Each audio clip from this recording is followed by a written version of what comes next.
What's the Stitch? Loud and clear. Here giving you all the hot and juicy gossip of today's flicks. Giving a voice to the minds of the audience who'd be lost without us. Here's your two insightful and fashionable hosts, Ken and Barbie. Welcome to What's the Stitch? Today we're steaming up the summer. We just finished watching Woman on Top, a movie starring the limitless and less talented Penelope Cruz, the multi-gender Harold Perrineau, and the oh-so-hot, steamy, well-manicured chest, Benicio Mauricio. And don't forget, Mark Jacobs. forgettable. Yeah. So Woman on Top is a basic love story of Isabella, a Brazilian cook, traveling to San Francisco after finding her husband straddling this chocolate representation of Cuban spice. She was mucho caliente. Ew, private time with private people. Thanks.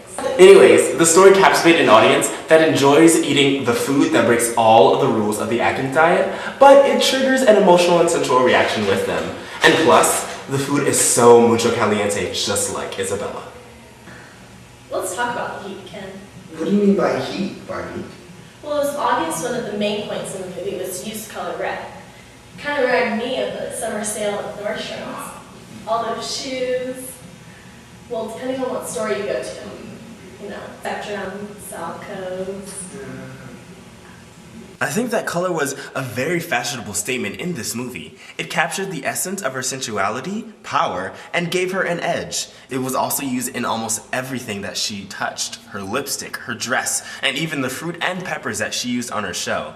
But then, in the opening, when she was wearing an old-fashioned dress that reminded me of my sister's first Holy Communion, trying to symbolize youthful nature and, again, innocence. Which ends once she ruffles the feathers of the mermaid goddess. Like the Chicken of the Sea Mermaid, right?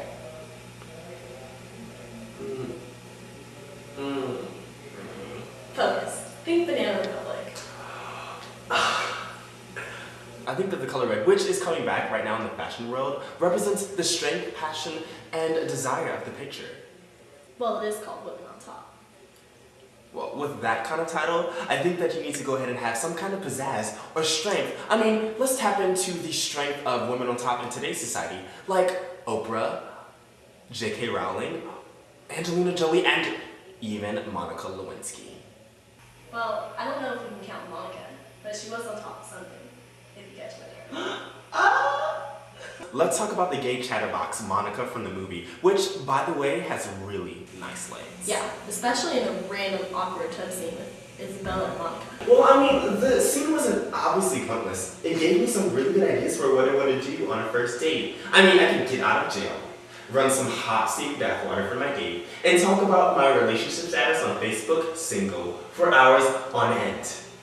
Well, I know who I'd want to share my bathroom with, and I think most women in the theater would agree, would be the hot, delicious, steamy Mauricio Benicio. Yeah, the younger version of Antonio Banderas, which he was way better in The Mask of Zorro when he was in that. Anyways.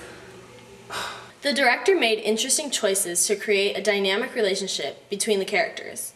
Each character brought a different twist to the story that really didn't help the plot or the summary, but made for a nice laugh. Well guys, it looks like we're almost out of time, but let's give the movie our rating. Do we love it?